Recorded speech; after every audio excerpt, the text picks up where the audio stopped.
man. This is incredible. Oh, wow. Huh? Yeah, it's pretty cool. It is pretty cool.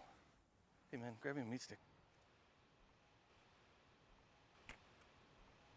I think I can reach it if I just a little more. Just let me go a little. I can't. Just a little more. I almost got it. Careful! Oh, God. No. Come on, just reach. Reach. Just grab my hand. Grab my hand. Give me the meat stick. This other hand's closer. The one with the stick is... Oh.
I gotta get to you.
I gotta get to you.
Hello and welcome, Rocket League fans. We are here and we are live, maybe a little bit quicker afterwards than we may have anticipated. NECC starting right now between the Illini Esports Orange Squad and St. Clair Saints Academy. I'm FBI Tugboat. Here with me, back in the saddle, Captain Atsoka. Captain, how the heck are you? I'm doing good. I like being able to just jump in the game right away, like no holds barred. I feel it. You know what I mean? It's like we're actually like, a part of the game almost, because they wasted no time. We wasted no time. We're already off into the races, and already I'm seeing a couple of demos on the board, Tugboat. Yeah, time, tides, and Illini Esports and St. Clair Saints Esports apparently wait for no man. Neither does Ramen. Coming on in here early, St. Clair Saints striking early, about 45 seconds into this one, Captain. And you see, like, St. Clair Academy, well, not necessarily Academy, but the St. Clair Saints in general, like their esports organization or their, their esports program that they got over there is one of my favorites. And again, just because they have been so long-standing in, like, collegiate Rocket League. And, I actually got to meet them, in person in Arlington, which was really, really cool, just because, like, I've been watching them for so long. So being able to see them play in Arlington was pretty lit. But speaking of lit, how about Ramen? Nicely done. Lighting the lamps, Captain, if you'll excuse it, there for the second goal in 60 seconds. 2 shots, 2 goals. St. Clair Saints and Ramen specifically lighting up early. That they are, like we said, wasting no time here. Already 2 goals in the favor of St. Clair Academy. And now here comes Spoods. As you can see, they are able to get the pass off, but it is deflected off the backboard. That was actually a pretty good defensive play there on the side of Illinois Esports Orange, as they're able to hold off the aggression, if only momentarily, as the counterattack now comes underway and will fall by the wayside. Yeah, maybe a little bit of an opportunity kind of squandered there until Peaceful's got something to say. Burned a little bit of boost to get to that one. Had to burn the rest of it just to get off the corner. A little bit too high there from Juicy Berg. A bite not taken out of the Illinois Esports Orange Squad. Yeah, and you know what? Right now, from from the Illinois Esports Orange side of things, you know how confusing that is. Illinois Esports Orange, but they're on the blue team, right? Yeah, right. But in all seriousness, though, like, they have the right ideas and they're executing the plays. The only problem is like they're keeping the same beat, they're keeping the same tempo, and I think St. Clair Academy is just reading it right now. It's been, all pretty much just, pretty strong touches. I think they need to slow things up a bit. Yeah, especially in a situation where Kipper is just able to easily take this one off the backboard here. A rebound shot gets over Juicy Berg and right under Peaceful. Or I guess right over Peaceful after the bounce there, Captain. But 3-0 here for the St. Clair Saints squad. And I have to agree with you, Illinois has just got to wrap it up a little bit better here. Play these corners better. Well, is that a kickoff goal? Nah. And see, actually, that's kind of a little bit another example, right? It looked like it was going in, but players on the field obviously have a much better perspective than we do up here in the booth, Captain. You got to finish your shots, right? Play until the whistle, as they say. Yeah, and you see, it was really tough on that last one. That coulda, woulda, shoulda been a kickoff goal. The reason being is because, when you're going for the kickoff, you have a choice to make. Do you go for the bump and knock the defender out the way, or do you go and try and finish the shot? So, I mean, again, it was just a tough call to make. And when you come off the kickoff and you have no boost, it's even that more difficult.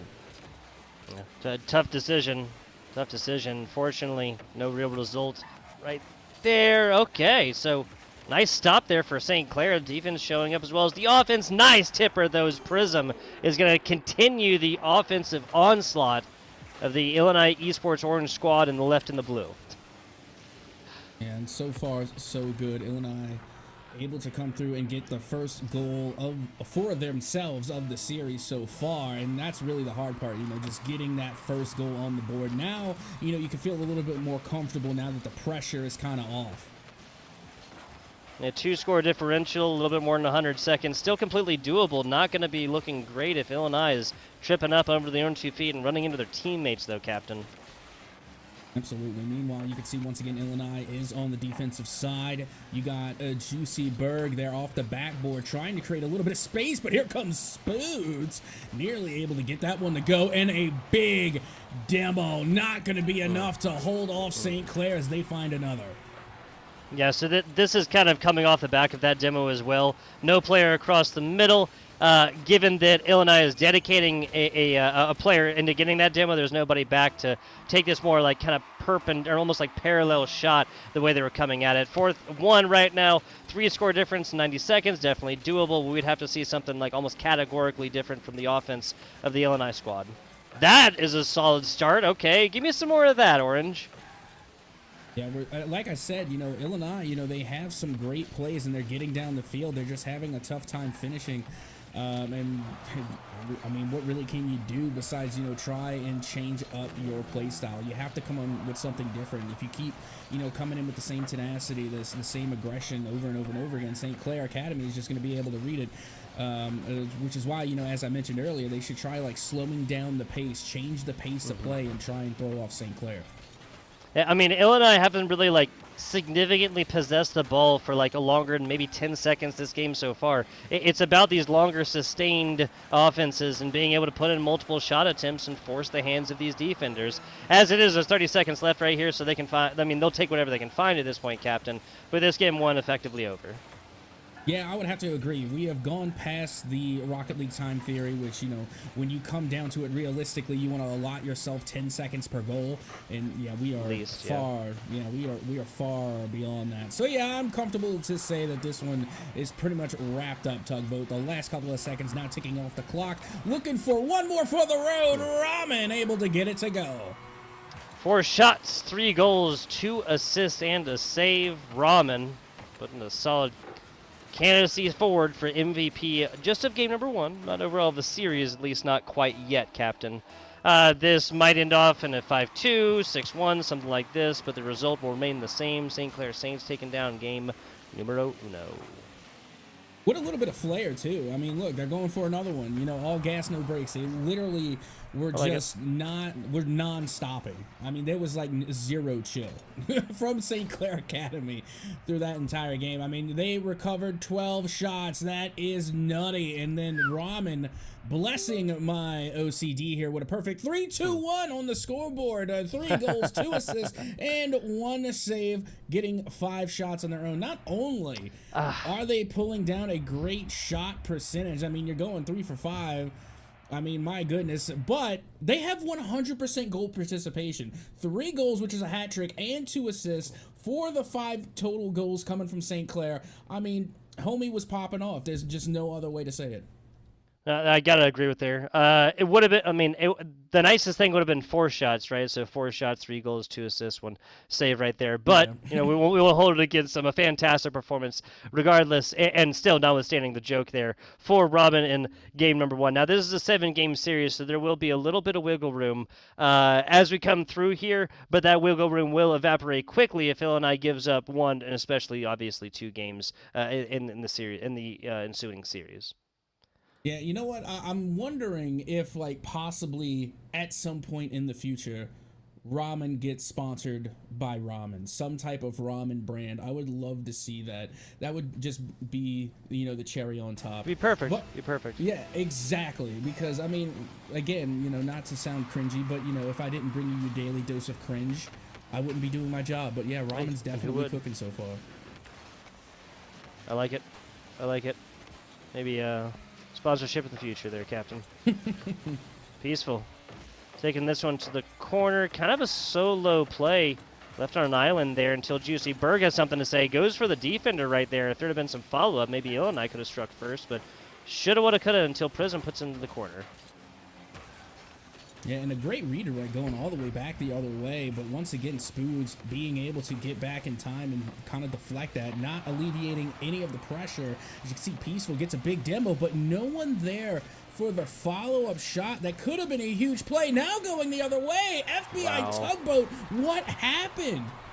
Yeah, just absolute breakdown of play right here. Spoods takes it across the middle. Juicy's just a little bit too far away. And, I mean, these are going to happen sometimes. That's also off the back of some fantastic positioning and angling there from Spoods. 1-0 St. Clair Saints.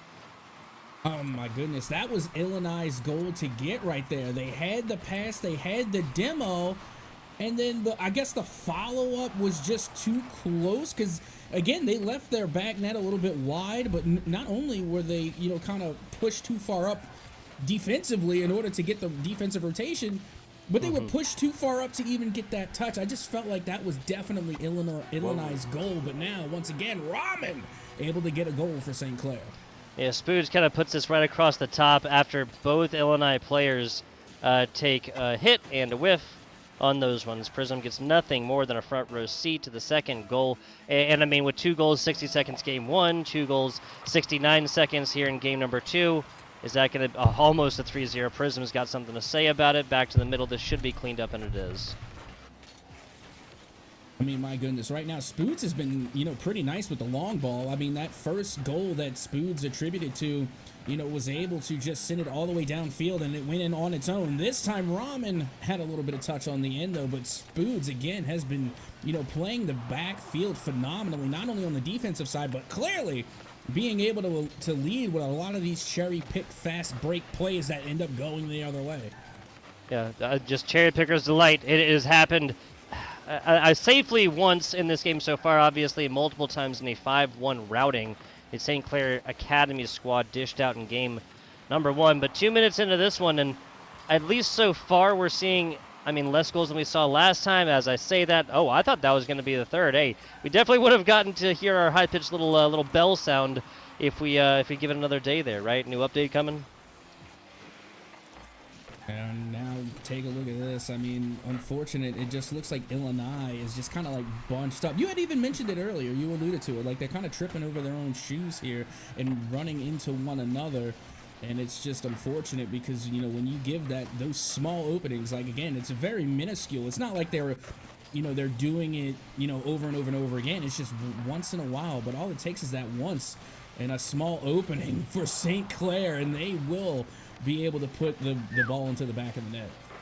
Yeah, that was some fantastic defensive efforts. Now let's see Peaceful trying to go to war here. Takes it down bottom, but St. Clair just playing a little bit more methodical defense. Like you can flip, turn, twist, and do whatever you want up in the air. Reset as much as you want. I'll be here waiting for when the ball comes on in. The underground almost hitting that one.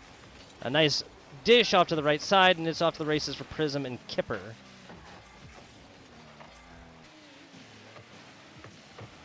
And honestly, I held my breath. I thought that one was going to go in. I'll be completely honest. I was like, oh boy, here we go. But it does get deflected and cleared away. Again, Illinois being able to hold off at least the third goal here from St. Clair Academy. But they got to get the job done on offense.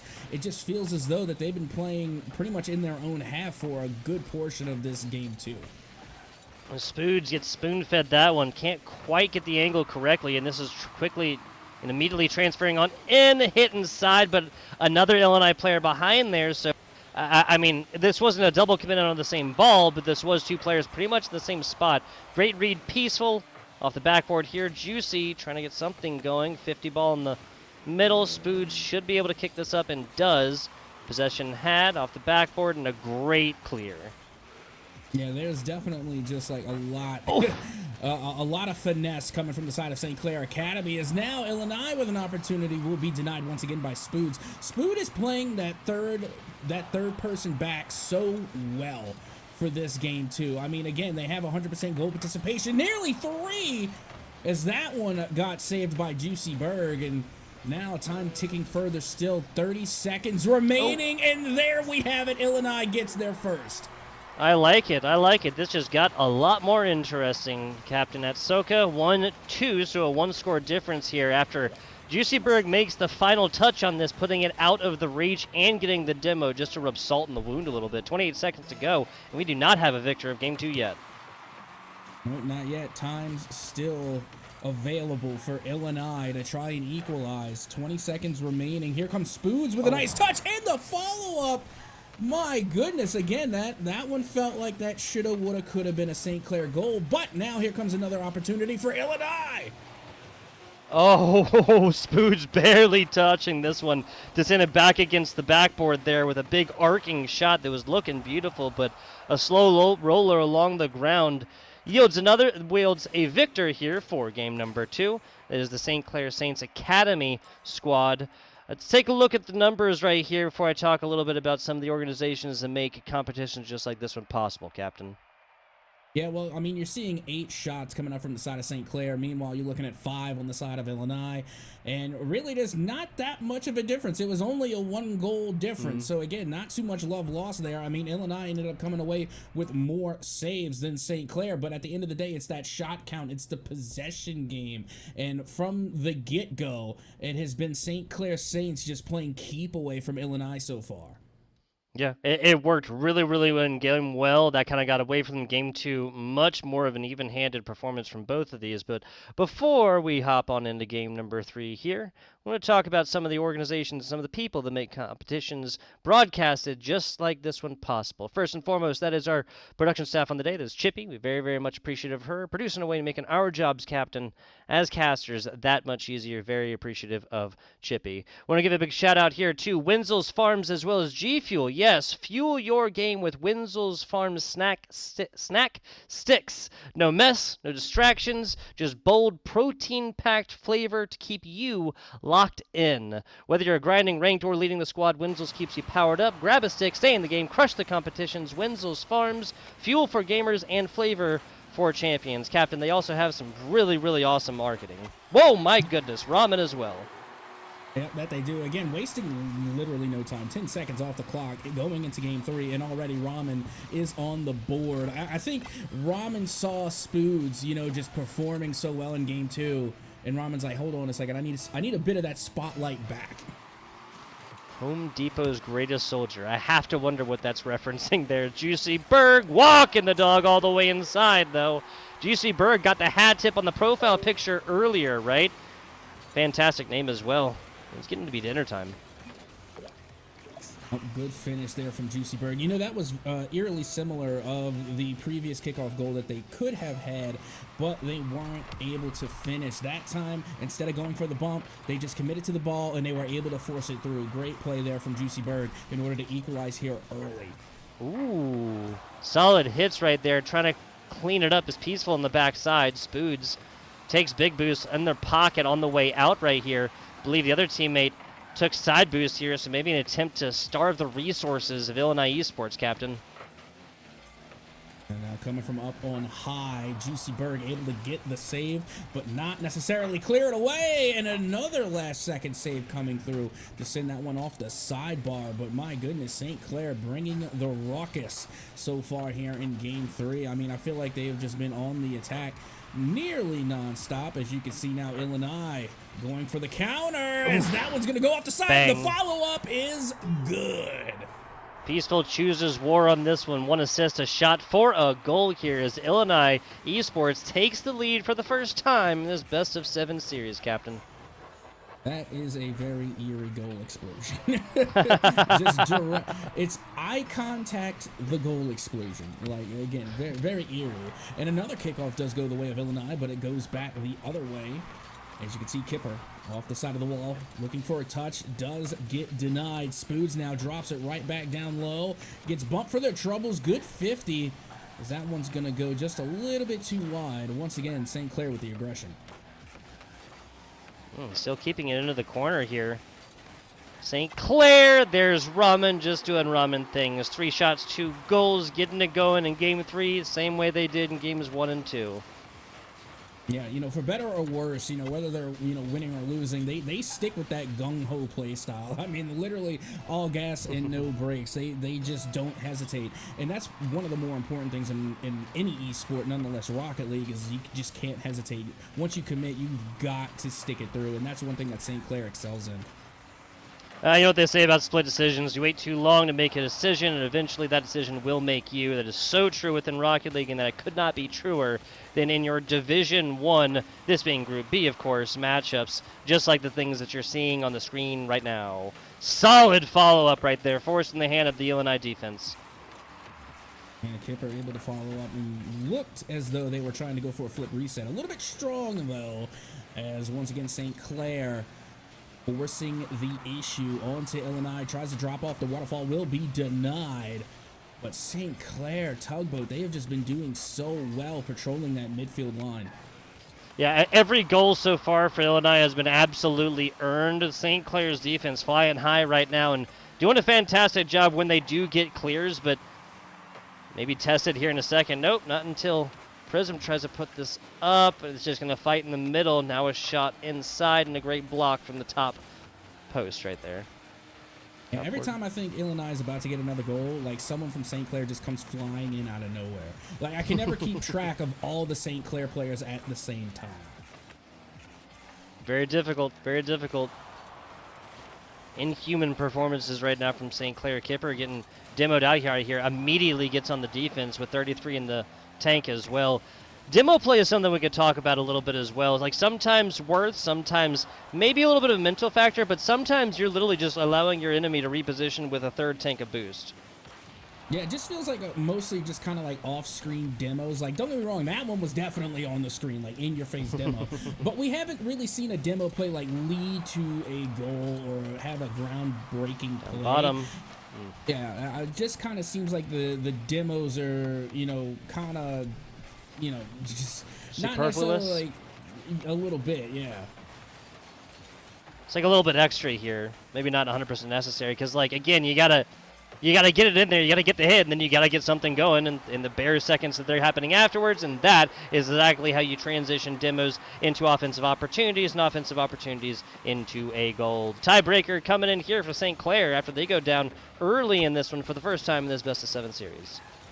Yeah, and that was probably like the first real demo goal I think we've seen so far in the series. Like we said, you know, a lot of these demos were just kind of happening off to the side, you know, off screen, but that one definitely having the impact there. See it in the replay, and it resulted in a goal. And now Spood's looking for another one as that shot goes way wide. Way wide. 57 seconds now. Achieve a tie yet again, maybe push this to overtime, or even find two quickly for Illinois. I mean, their two goals did happen quickly earlier here, so we know that it's possible, like within time range of each other, happened pretty quickly is what I'm saying.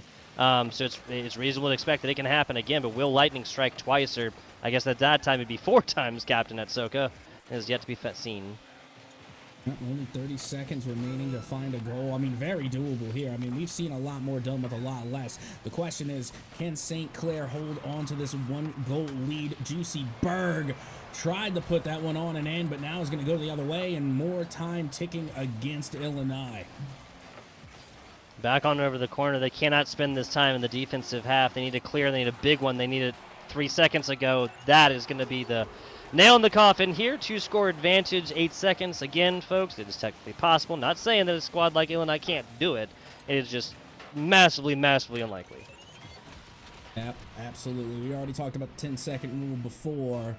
No need to bring it up again. 8 seconds on the board. Pretty much all but over except for the crying. Oh, I guess you can score another goal. Sure, but it was St. Clair that did it. Yeah, so the gap gets a little wider here. 4 seconds to go. Game 3 Dunzo.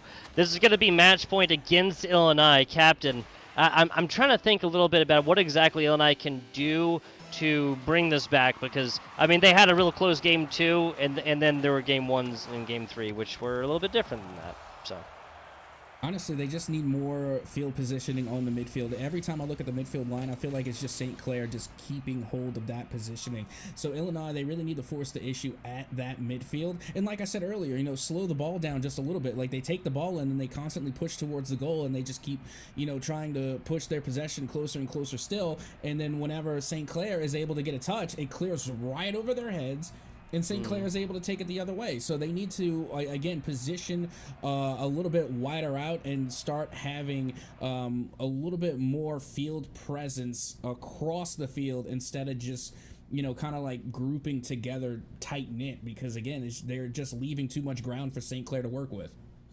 Just a little bit too much green, with which the offense on the other squad to transition to, like, immediately and take it down. I have to agree.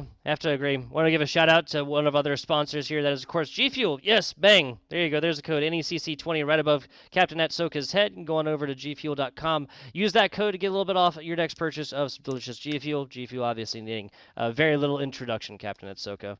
Getting back on into this one. Division 1, obviously the highest within the NECC. Group B here. Both of these teams really fighting. I mean, with 1-4 records on both sides, if you're going to turn it around, every single match really, really matters right now. So for a team that takes this W and goes to, like, obviously staying below 500 still, but 2-4 just seems a lot more manageable than 1-5. Yeah, and at this point, it's kind of like a matter of momentum, and I just feel like St. Clair clearly has all of the momentum. I mean, they, again, have been in control of this entire series, and once a team is within that groove, once they are, really just kind of synergizing, it's really hard to knock them off of their game. So, I mean, if Illinois is going to try and make this comeback, this first step of a million, they got to throw St. Clair off their game, and that could be a good start, but the crossbar says no. Wow, crossbar and outskis. About 30 seconds in is where we've had multiple first scores so far in this series, Captain. Not going to happen that early now. Peaceful taking a demo on the way in for their defensive efforts here. Spood has got to rip a 180 there just to try and maintain possession. Juicy finding a lot, but transition demos, that's also a big difference. That's not something really talked about between these two teams, but for Illinois, the demos are coming a lot more like predictable times, Captain. These transition demos just throw just such a problem into the best laid plans of these teams as they're trying to, assess their resources and whatnot, and try and change from a scoring mentality into a shot blocking mentality. Speaking of, there's Peaceful raising that effort. Yeah, and to me, once again, that looked as though it was going to be the first goal of Game 4 in the favor of Illinois, but somehow, some way, St. Clair, they just always managed to recover and managed to get in the way of Illinois from scoring. And we have already mentioned, Illinois have been playing great on offense. Every single play is good. Like, it hasn't been for a lack of good plays. It's just St. Clair continuing to deny Illinois and counterattacking once again for St. Clair to get the first goal here of Game 4. That's actually pretty crazy there from Kipper. Past Prism, past not Juicy Berg, Peaceful, excuse me. Just honestly some 1v1 play right there, and that's the first time that we've really seen just dominant dribbling, honestly. And now alumni. I'm sorry, Ramen. I don't know where I got alumni from. Oh my goodness! I think I actually have been getting emails for you get those emails after you graduate college talking about they yes, want the alumni I know exactly meetings. what you're talking about. I've been getting so many of them. They're just like ingrained in my brain now. I get it. Yeah, especially when I did graduate. A few months ago, right? A few months ago when I graduated college, Captain. You buy it, right? Mm-hmm. I graduated like 10 years ago. I graduated in May of last year, May 2024. It's fantastic. So, yeah. Well, I'm not saying anything about it, but furthering education always a good thing. I just meant, No, trust me, I completely understand. Regardless, St. Clair Academy finds their second here of Game 4. And like I had mentioned earlier, at this point it just kind of feels like a snowball effect. And the snowball that is this series in favor of St. Clair has just gotten too big to stop. Yeah, we talked about momentum earlier a little bit, Captain. I just think it's all going this way right now. And whenever Illinois have been forced to pour it all into offense type mentality, just not good things happen until Peaceful's got something to say about it. It says, Tugboat, shut your mouth. 4 shots, goal, and a save there for Peaceful right now, bringing this one back and making it a little bit more possible. Yeah, don't get me wrong, that's great. You love to see it. And again, that's a highlight reel play for sure. At the same time, though, we really need to see, a more consistent team effort. Like, we can't just rely on these Hail Mary solo plays to win the game. I mean, if you can do it, great. But it'd be a little bit easy. Yeah, it'd be a lot easier if everyone contributed. It'd be a lot easier if you didn't, right? Just one of those type situations, making it a lot harder on yourself. But as it is, solid opportunity coming in for it. But Juicy Berg, maybe it's a matter of an angle, maybe it was a matter of boost. Was not in a position to make a play onto that ball. But the offense for the Illinois continues. Peaceful on the transition back to their own defensive half. Is Spood's going to be able to collect this? No, but teammate will. A neutral ball in the middle. Oh my God, dude. That's That is a dagger, dude. I mean, that is a read and a half there, coming from Ramen. I mean, I feel really bad, you know, for that last touch, because I mean, honestly, who would have expected Ramen to be there?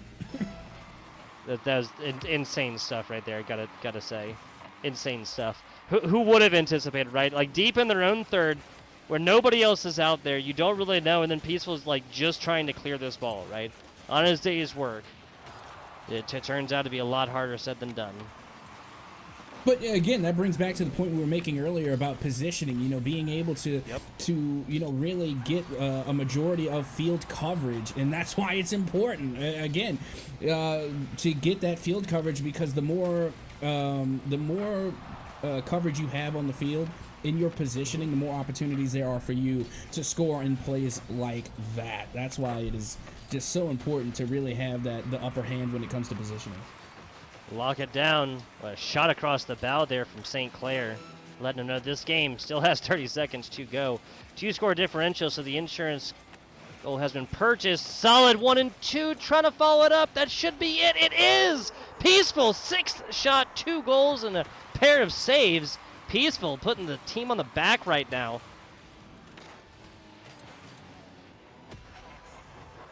And once again, Illini are within 1. It just feels like they have just been chasing after St. Clair Academy, always within, you know, always within the grasp of being able to equalize and even get a win, but it's always that one extra goal from St. Clair that just keeps them from it.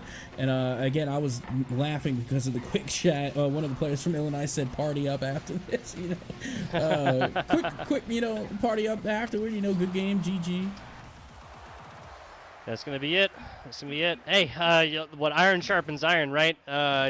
Even though those middle 2 games were a lot, I mean, obviously there were larger score differentials in there, or not the middle 2 games, sorry, the first game and the third game, 1 and 5 and 2 and 5 right there, even though there's a kind of insurmountable score differences. Again, I'll repeat, iron sharpens iron, 2 fantastic squads right here. St. Clair is going to improve to 2 and 4 here, Captain Atsoka. Illinois, fortunately, the Fighting Illini are going to be dropping to 1 and 5 in their NECC season. Yeah, it's unfortunate, you know, when, you know, we're this far along into the season. But with that being said, there's still time, you know, time to make the corrections that are necessary, so that way you can get a better looking record when you go towards the postseason. So again, there is still time to be had for both teams. You know, again, St. Clair definitely can use improvements as well. I think everyone can. I mean, that's the whole point, is that, you know, when you come to these leagues like this, especially in a collegiate sense, is to never stop improving. So we've seen some great things from St. Clair. We've seen some things that need to be worked on. We've seen some great things from Illinois. We've also seen things that they need to improve on.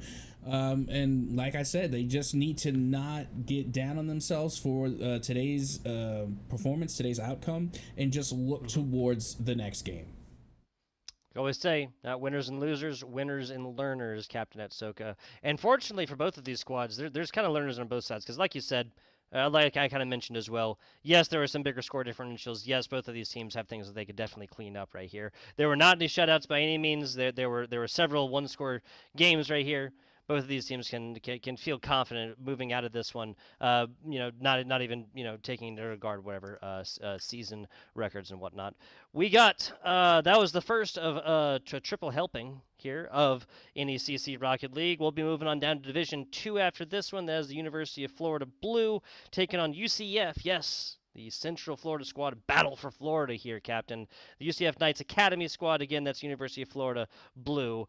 Do you have anything else for the good people before we go to a 20-minute break or so before that match starts, Captain? Only to never stop improving. Cannot emphasize that enough. Like we were talking about, being able to, you know, really come out and put on your best performance, which we have just seen from both of these teams. The point is that no matter how good you are, you can always improve. Doesn't matter what your record looks like, you can always get better. Always, always, always, always. In this next 20 minutes, spend it improving, and we'll be back with you here shortly.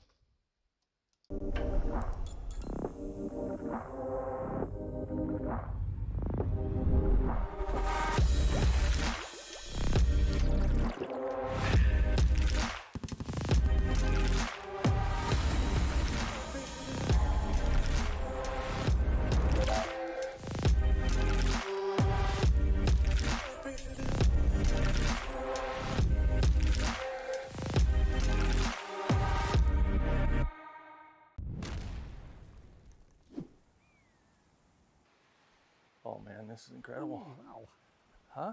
Yeah, it's pretty cool. It is pretty cool. Hey man, grab me a meat stick. I think I can reach it if I just a little more. Just let me go a little. I can't.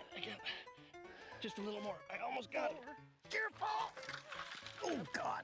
No, come on, just reach. Reach. Just Grab my hand. I can't hold it. Grab my hand. give me the meat stick. This other hand's closer. The one with the stick is. Oh.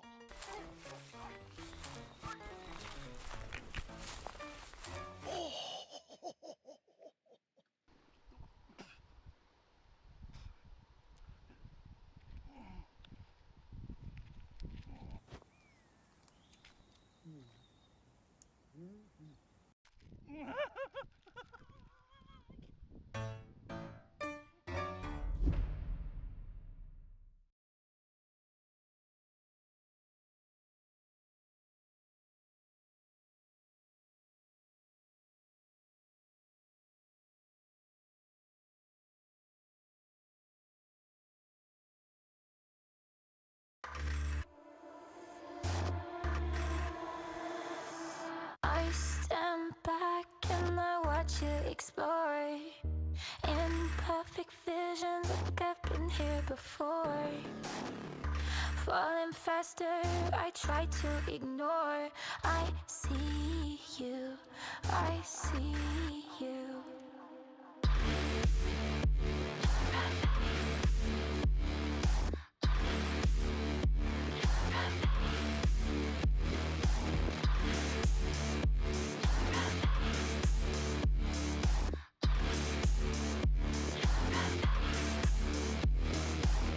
I'll let you drag me to hell if you hold my hand.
trying to get to you. Yeah, I'm trying to get to you.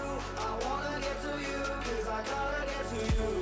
I would climb 1,000 mountains, swim across the darkest ocean, cause I'm trying to get to you. Yeah, I'm trying to get to you. I wanna get to you, cause I gotta get to you.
I gotta get to you.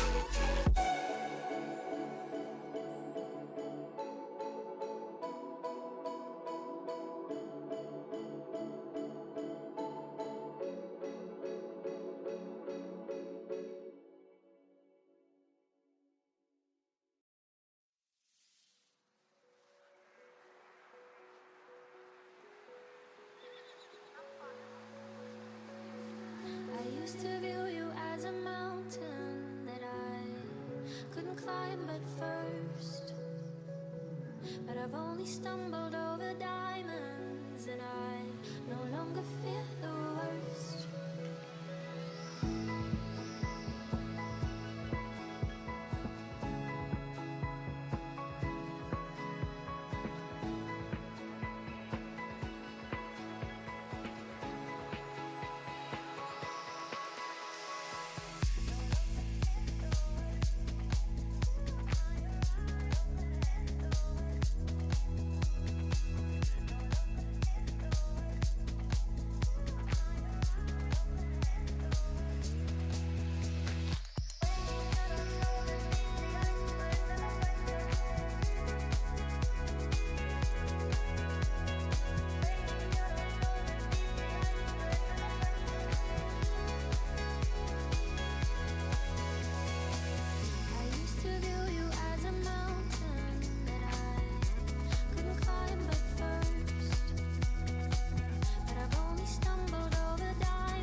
Way too many faces in the crowd, but I think that I see you. One too many days got me changing up the way that I need you. Now we're both at a bar, acting like it's not hard, trying to feel something different. Talk to somebody new, kinda wish it was you, kinda numb to the feeling. Now that you're gone, they say time should heal, but it's been too long. Couple months and I can't seem to move on. I can't seem to move on. I can't seem to. I can't seem to.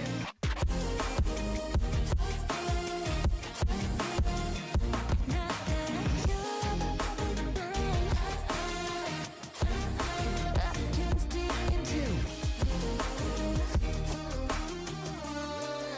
I can't seem to. Laying on my floor, thinking about all the things that we've been through. From 24/7 to pretending like I never met you. No, it's all for the best, cause I know we're a mess every time we're together. Going out of my mind, and I wish I could lie, tell you that it gets better. Now that you're gone, they say time should heal, but it's been too long. Couple months where I can't seem to move on. I can't seem to move on. I can't seem to.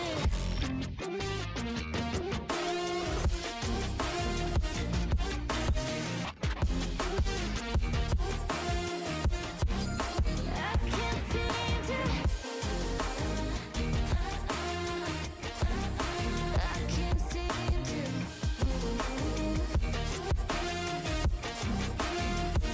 Now that you're gone, they say time should heal, but it's been too long. Couple months and I can't seem to move on. I can't seem to move on. I can't seem to.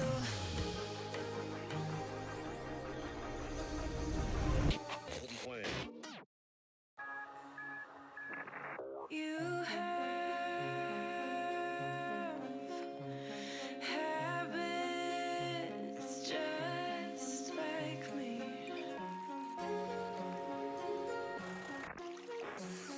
Talk too much with strangers. Get way too serious around family. And I don't have any wishes, but when I kiss you, our lips fit well.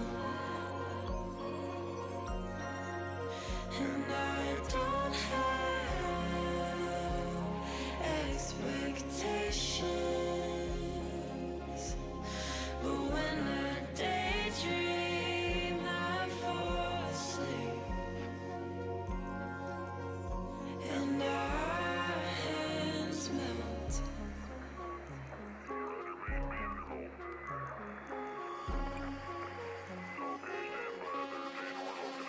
It started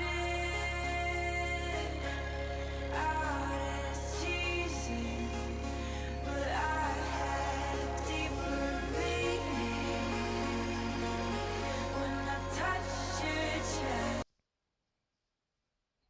Hey, hello and welcome back. Little NECC Rocket League action coming down the pipe at ya. FBI Tugboat Captain Soka Captain, we just saw a 4-0 shellacking of the Fighting Illini. Now, there are a couple games that are very, very close, but would end ultimately in a 4-0. Moving on along here to the University of Florida Blue, taking on the University of Central Florida. That's the Knights Academy squad. Yeah, this is. I'm thinking that this one might actually be a little bit closer than our previous matchup. Again, we did see a 4-0. I'd be surprised if this one goes 4-0. On the side of the University of Florida Blue squad, we got True Rod, Hammy Crackers, and Larry for the UCF Knights Academy. We got Scion, Zoom, and Night Kraken 590. Night Kraken, gotta love the name. Hammy Crackers, absolutely have to love the name. Absolutely have to love the name. Battle for Florida ensuing here in just a few minutes. We are looking at a 2-1 University of Florida squad taking on a 2-3 University of Central Florida squad. So perhaps a couple of matches unplayed here for the University of Florida, perhaps a couple of matches unreported here. But based on the information that we have, both teams searching for their third match win, Captain. Well, I mean, now's the time to get it done, and who better than against a school that you are, or at least I would assume to be somewhat familiar with. I mean, both Florida schools.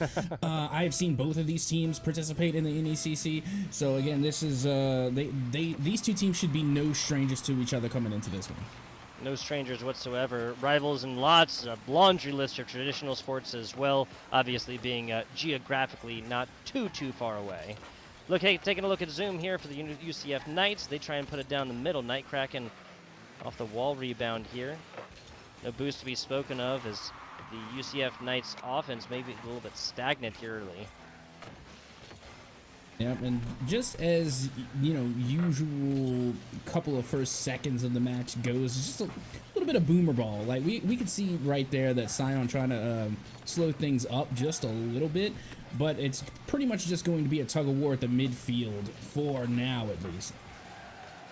Yeah, kind of back and forth. Neither team really spending sustained time in the opposite team's side of the pitch. Now, that'd have been a little more centered up. Maybe the first goal we'd seen here is Raid stretches the field, touches this one, but does a solid effort trying to keep this back on the other side of the pitch.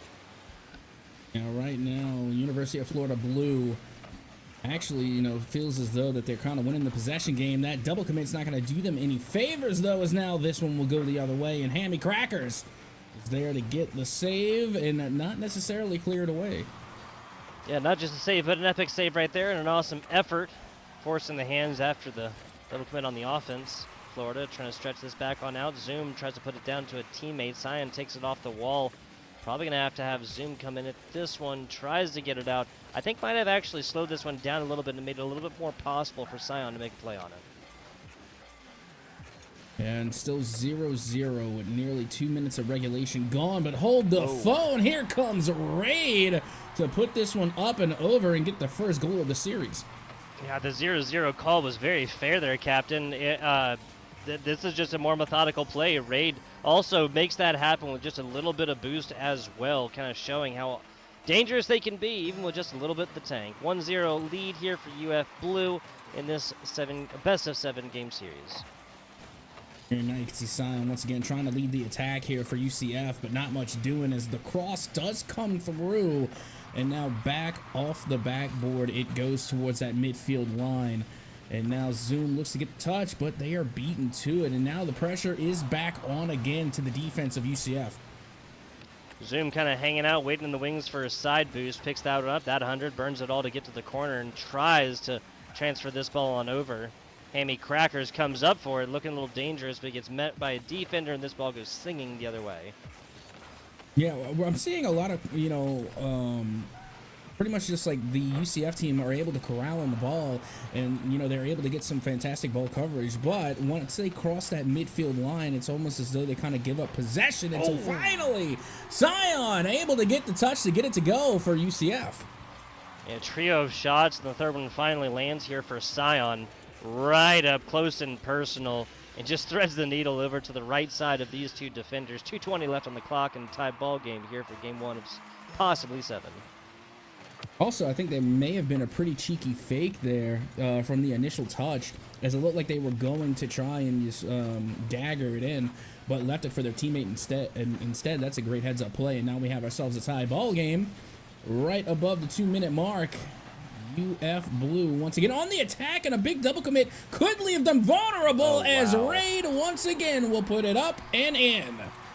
And double commits once again going to be the bane of a defensive opportunity. You can call that like a 2.5 commit as well, right? All three players kind of having an opportunity. The first one just kind of puts it down, so a weak clear, like a block but a weak clear, right? And then the other two just can't quite get the responsibility directly, appropriate between the two of them. And they kind of split efforts there, and unfortunately neither can really make a definitive play. New meta is the 2.5 commit. Gotta tell you. You heard it here first, folks. Absolutely. Watch out for that 2.5 commit. It can definitely change the game for you. As you can see, UF Blue now enjoying that 1-goal lead, but don't get too comfortable. As you can see, the ball once again back in UF Blue territory. The Gators trying to hold on to their lead as UCF continues to try and keep the ball out of their net. And the Gators once again able to apply that pressure as time continues to tick against UCF. Well, Ray doing a good job hitting a defender on their way out after doing their best to maintain this momentum. The ball towards the other side of the net. Hammy Crackers comes up for it. It's a wayward ball across the middle. Defender Ray was getting hammered right there by the other offender, but fortunately able to get out of that tangle, come up, make a defensive stop, and to maintain their lead, Captain. And just under a minute to go. And now once again, you can see the Gators are on the offensive. This one's going to go out to the corner. Hammy Crackers going up high, looking to drop that one down, but gets denied. Raid able to get the touch. They have 2 goals to their name. Not going to be able to make it a third, at least not yet, as Larry will take possession and gets 50'd out. A screamer across the pitch. And what could be an opportunity for UCF now will be answered by Zoom. This all comes off the back of Night Kraken. Let's take a look at this one. Wraith looks like, hey, I got it, and puts his perfect position. Zoom, Mike gotten demoed afterwards. You'll make that trade any day of the life, right? A goal for a temporary demo, 2-2 game. Oh yeah, that's an and 1 right there. You get the goal while you get demoed. That's and 1. I mean, you don't get an extra point, but you just get the kudos. You get the accolades that come with being able to score while you're being demolished. Absolutely. 6 seconds to go here. Last shot maybe for the UCF Knights. Last bounce happened a couple of seconds ago. This ball kept aloft for now. Jen Freakin will see a tiebreaker come at 0 seconds, but definitely possible. Hammy Cracker's got plenty of boost with which to do it. Comes back down, can't quite get it, and you can't really call me surprised here. Overtime for game number 1 between these two schools. Yep, and that's what we were saying going into this one, that, I would be really surprised if this was like a one-sided victory going either way. And so far, not disappointed on how game 1 is shaping up. Our first OT of the evening. And here we are as time will tick upward from here on out until someone is able to find the golden goal. Zoom. I think teammate just came in, hey, I got it. Jumped off of it quickly. Night Kraken. Going to purchase the previous goal for their team. Really created that one by themselves. Made an opportunity for the teammate. Scion, a clear right back down in the middle. Almost gets onto it as Raid. Hammy Crackers follows it up. And it's a continued University of Florida offense. I love when we go into OT because then, you really see a change up in play styles. Not all the time, but some of the time you'll see a change up in the play styles here. And you can tell already that, the Florida Gators are, they're starting to back off a little more, right? They're not pressuring, the face of the UCF defense as much. They're trying to take a little bit longer shots, a little bit longer clears. Not trying to risk anything. And that's just something commonplace here in overtime. Yeah, and I'm not against the kind of split plays between the full-on offense they were kind of employing. Now, UF Blue obviously was in the lead for majority of this game, but I do like the split that they've kind of found here in overtime between those two things. They have cheated back a little bit far a couple of times, but outside of that, making the split perfectly. Larry all the way inside, proving that sometimes it just comes down to one player and one performance. And you know what's funny is that I don't recall too many plays coming from Larry in regulation, right? I remember saying, maybe it's just because the name Hammy Crackers is just so much fun to say, and because Raid was putting up like 2 consecutive goals, that, you know, Larry just kind of like, you know, their name at least kind of flew under the radar. But when they show up, I mean, they show up, able to come through in OT and get the win here for the Florida Gators to start things off in the series. Yeah, so here's a stat for you. 3 goals here for University of Florida Blue, no assists. All solo performances, 2 from Raid Larry for the tiebreaker in overtime. A little bit of a different story over there, and pretty well spread across like performances, right, between Scion and the rest of this squad over here for the UCF Knights squad. Like really like, you know, evenly handed performances right there, and with a save or an assist, excuse me, to boot. So half of their 2 goals assisted. Yeah, like, don't get me wrong. I think there were some plays that weren't credited assists, but when you watch the replay, you're gonna be like, okay, well, how did that not count? I think there are definitely some plays that were being made there, especially by Hammy Crackers. Hammy Crackers was was in the thick of it more often than not. You know, they were the disruptor. They were the ones that were able to open the field up, so that way, you know, Raid and maybe not so much Larry and OT, because Larry just kind of was just like, okay, I'm gonna take this one in. But for the 2 goals that Raid had, I felt like Hammy Crackers definitely kind of loosened things up in order for Raid to find some openings there. So even though there were no credited assists, I'm pretty sure, you know, the Florida Gators are even saying, hey, you know, thanks for the help on that one. Good plays. Oh, Larry almost doing the same replicated play of what we saw just a little while ago. But I gotta agree here. If I'm the University of Florida, part of my game plan for Game 2 and on would be getting Larry a little bit more involved. Like, I'll give them the space with which to spread their wings and see how high they can fly, right? To be like super dramatic about it. On the other side, allow Nightcracken to play a little bit more of that middle position, right? Like, they were the assist maker of the only assist featured in game number 1, you know, 6.5 minutes or whatever it was. And allow Nightcracken to set up more of these plays. Zoom right there, I believe, getting this one in with the assist. Yep, it's from Nightcracken. I thought that's what it was. Well, there we go. I mean, it's the pass plays that win the games, and even though that, you know, wasn't the most direct pass play, it still counts. You know, we're going to put it on the board. That's an assist, and at the same time, that is a much-needed early lead for UCF. You know, coming off of a loss, going into the next game, you always want to be the one to score first. Yeah, Nightcracken putting it kind of across the top backboard there, make that play possible. 1-0 early here for the UCF Knights. I believe it was Florida who struck first in game number 1. I mean, aren't these both Florida? Oh, yeah, true. Central Florida versus Florida. You get what I'm saying. Okay. No. I was just confused. I was like, pretty sure Florida scored first. I said, yeah, so am I. I'm pretty sure they did. But I actually don't remember. It escapes me. It may have been, honestly. That was Raid. Yeah, it was Raid on Florida. Yeah. Yeah. Because I remember Raid was able to come down with like 2 consecutive goals nearly back-to-back. They were definitely performing in game number 1, and let's see if they can replicate that here in game 2. Demo onto the aforementioned Raid there. Should be back on the field, 3v3, even Stevens. Solid shot, but that's going to be a little bit too high right there. Follow-up all the way in there. Zoom got the initial block. There was a player back as well, so UCF's defense probably was not panicking too much right there.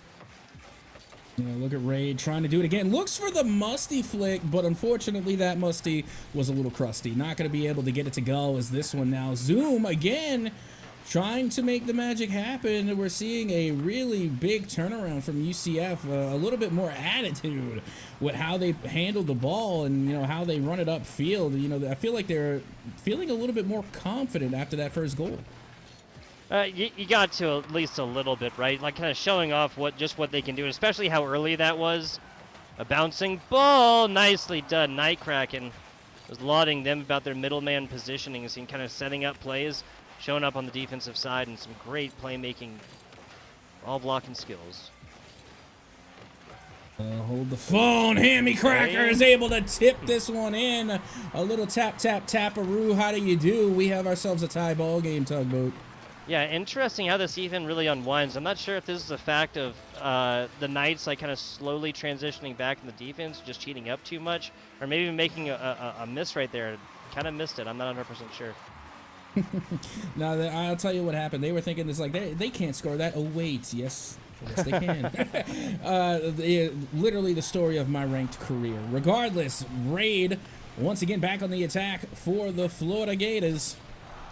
By the way, that's how we pronounce it. Larry, now going up high. Running at a boost. Gets the pass off the backboard. Wow. And Hammy Crackers is there to finish.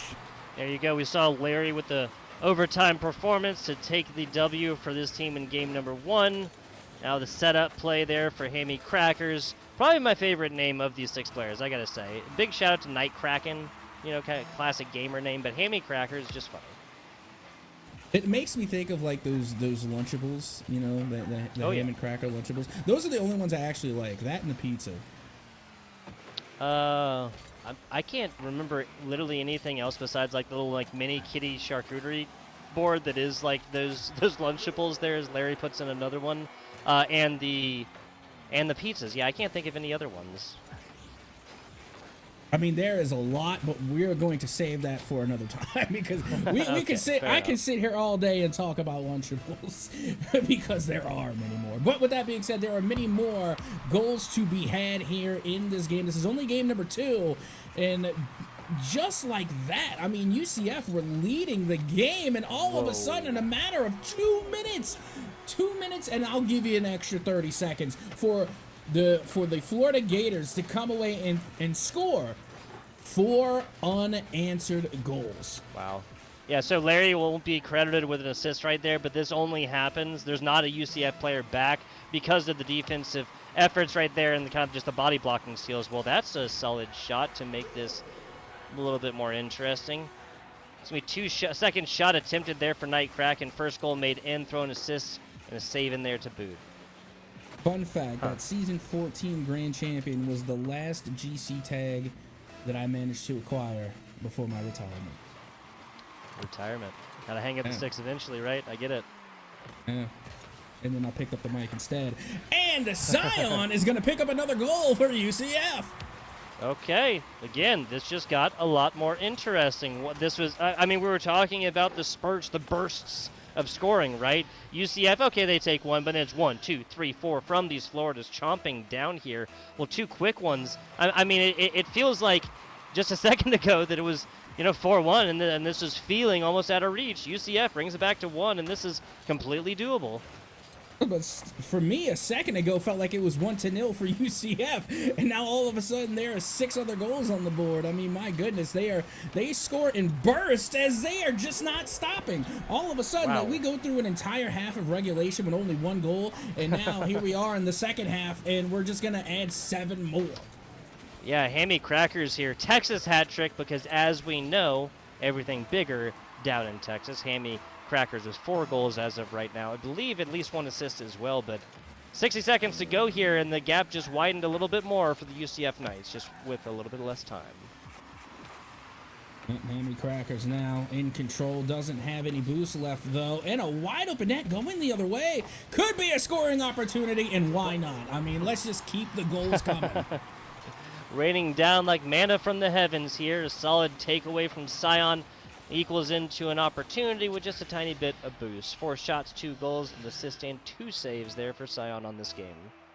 Yeah, it feels like both teams are just implementing, the best defense is a good offense strategy, because it's been nothing but offense from both sides, and I'm waiting for the defense to come back. Defenses need not apply here, apparently, for this game 2. 9 scores, and we're not done with it yet.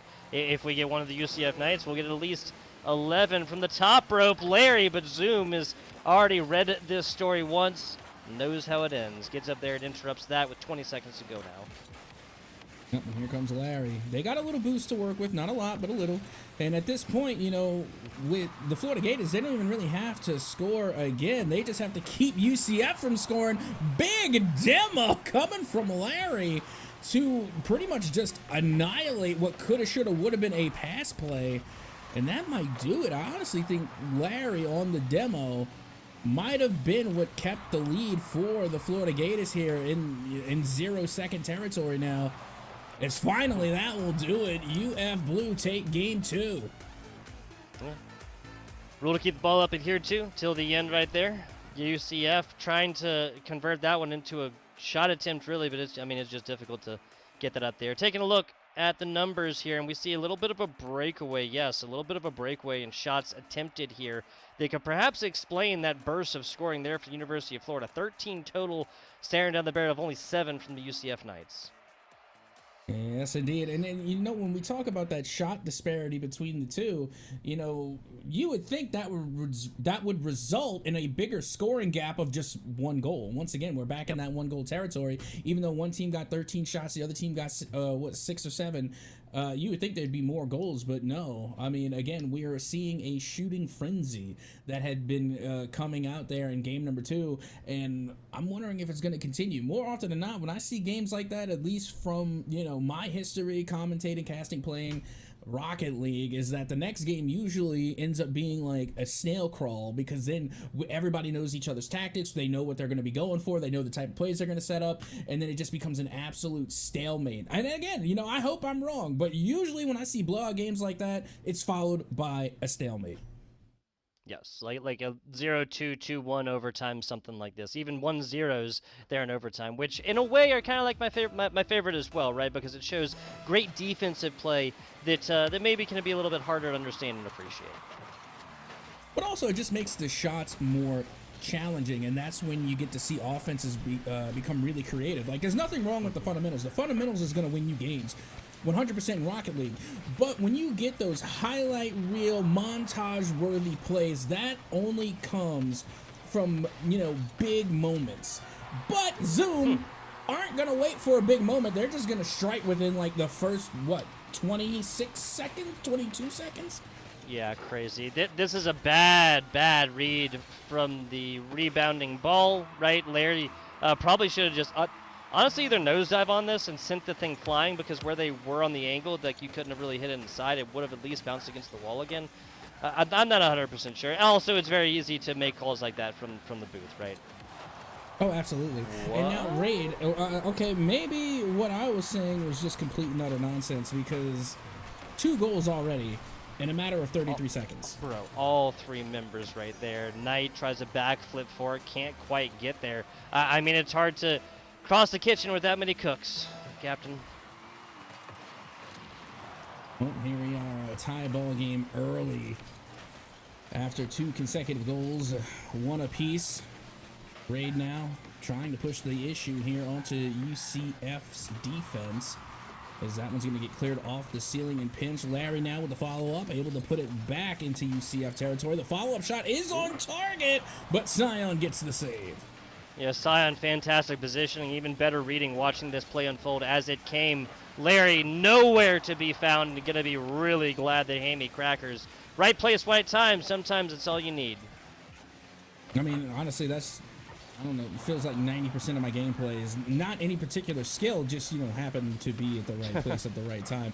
And speaking of Hammy Crackers again, wow. With this, okay, the save itself was actually pretty cool looking too. That was just mechanically pleasing to watch, because that save looked a little unorthodox, but whatever gets the ball out of the net, Yes, it is. Yes, it is, right? And that definitely did. The score remains 1-1 right there after a pair of insane defensive efforts from Hammy Crackers. UCF tripping over their own 2 teammates there on their way inside. Larry almost gets the tipper from the top rope.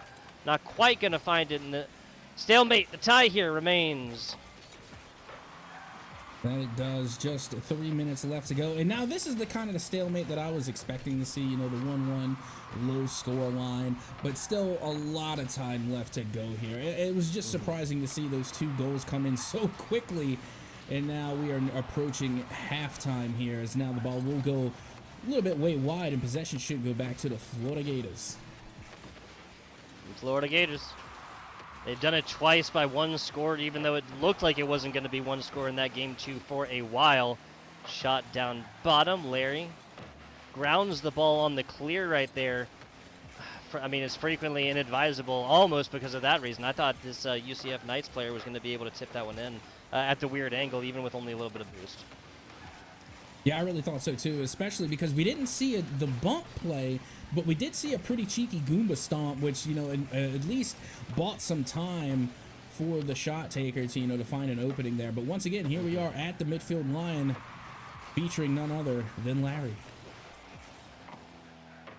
Larry picks up a corner boost on their way inside, makes another play on the ball. Kind of running over Raid's path right there. Raid couldn't quite get to the other side to pick up this pass. It was a fantastic takeaway nonetheless, but the end result here the same. UCF on the beginnings of a sustained offense. Nightkraken taking a demo on the way out as Scion blocks another one, comes up for it. Nightkraken off the wall. A great reaction right there to send this one way back the other side. The first big clear that we've seen from the Florida Gators squad in, I don't know, 60 seconds or so. Yeah, this one has the makings of another OT, at least methinks. I mean, it's still plenty of time left to go. Minute 15, and right now, good opportunity here for the Florida Gators as they are once again trying to operate within the corner. But that was a big stop, and another coming from Nightkraken. That was some impressive defense to stop not just one offender, but two back-to-back. Raid on Scion right there. Scion without a whole lot of boost with which to get up and make plays on this ball down low. Absolutely dishing it up there, and Hammy Cracker's hand is forced it again, dude. And I appreciate Raid trying to slow things down a bit, going for the dribble. But at that point, I feel like you have to make a decision. Again, you can't carry it on the tip of your hook for too long, or they're just gonna take it. So, I mean, regardless, like we said, it's a whole different perspective from being in the booth and being on the pitch. So again, it all matters what's really going down behind the sticks as we continue on. Just over 10 seconds remaining. Scion to Hammy. Hammy reads the bad angle, moves on the way inside, trying to get better positioning. That's down low. Wow, at 2 seconds, Raid gets it done. And another pair of goals for Raid, as this seems like, hey, I'm not going to say it seems like anything, right? UCF, they got to prove what they can do off a kickoff here. 5 saves for Hammy Crackers. That's insane. I mean, we've seen it. We've seen 2-second goals tonight, actually, in our previous matchup. Again, here we go. Clock has hit 0, and Rule 0 now in effect as Nightkraken able to get that touch to send it over towards the net. The follow-up shot from Scion is good. Holy moly, they kept it aloft. The volleyball play sends us to another overtime, and Scion pays the bills on time. I love it. My goodness. I mean, does that even count as a 2-second goal? Because, I mean, the clock was at 0, but there were several more seconds that had transpired while the ball was in the air. So, I mean, do we count that as a 2-second goal? Because technically there were only 2 seconds on the clock.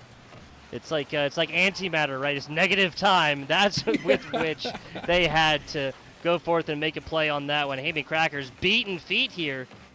Kind of loses it a little bit. A 50 ball up. Scion gets a solid whack at this one. Sends it back down the other way. And the UCF Knights, until Larry's efforts, here we come again. We've seen it once. Dangerous ball cleared by Scion after the block from Nightkraken. That was like a musty flick diet. I don't know. It was the musty without the flick. You know what I mean? It was flick free. Flick free musty is what that looked like. Flick free musty. New stuff getting invented here. 60 seconds into this one. Larry tries to carry it right down the middle and walk the dog on into Central Florida, but not going to happen. Or walk the gator. Ooh. Yeah. Mm-hmm. It was more pet dangerous alligators walk, right? are a thing, by the way. Some people do have pet gator. Yeah, it's a thing. Larry now trying to take this one the other way, but gets denied at the midfield line. And even though we are in OT, even though the score is even, I got to say, it seems as though that the Gators have been struggling at the midfield here in Game 3. Really got to agree with that. This is not the same dominance they showed across that. What was it, like a 60-second span that they got 3 goals? I can't exactly remember there in game number 2, but it was dominance they displayed, and it's dominance that the UCF Knights have shut down here in game 3, our second overtime performance of the night between these two squads. Yeah, and keep in mind, the last time that we had OT, it was the Florida Gators that ended up coming out on top. I believe it was Larry in game number 1. Larry in game, if my memory serves me correct, no, actually, am I tripping? No, that sounds right. No, it was the overtime Larry, factor. Yeah, you're right. You're yeah, 100% Larry right. in game 1 was Yeah, able the to zero come through assist in OT. game. Yeah, let's see if they're going to be able to do it again. Here it comes. Cue the Jaws music down low. Oh, Zoom barely gets under Larry to affect this, this trajectory against the ground right there. Ground pinch attempted. Really, really low plays, but they were not slow. Hammy Crackers, their chance. Oh, here comes Larry boy! Nicely done. Oh, look out for Larry. Somehow, some way, they always manage to finish the OT. I mean, again, great pass from Hammy Crackers, by the way. You know, constantly peppering that backboard, being able to air drag it all the way and just, you know, set that one up perfectly. And this is, it doesn't seem like that complicated of a play because it wasn't, but you got to keep in mind there were 2 defenders on the back wall there, and Hammy Crackers just put it split in between them. So then both players are like, okay, who's going to go? In that brief moment of who's going, that brief moment of hesitation was all that they needed to find the backboard and get the pass off to Larry. Oh, yeah. Oh, yeah. Larry gets it done in OT yet again. And correct me if I'm wrong. Yeah, because it was Raid and then Hammy Crackers in game 2. So Larry has scored 2 goals here on the night, right? They have only been overtime goals. Larry has gotten plenty of assists, right? But Larry has not scored in regular time so far. How's that been for a stat for you guys across 3 games thus far? Now, with those 3 games, Captain, going on over Florida, 2 of them in overtime situations as well, all of them one-scored situations. What we have, of course, is match point here. The UCF, it may not seem like it because they've been playing so neck and neck and so close across these 3 one-score performances or one-score differentials, right? But just like that, we're on game 4 and UCF has lost 3, meaning they lose this 4th one. Of course, it is them getting exited from this one, and a 2-4 record will be the reward.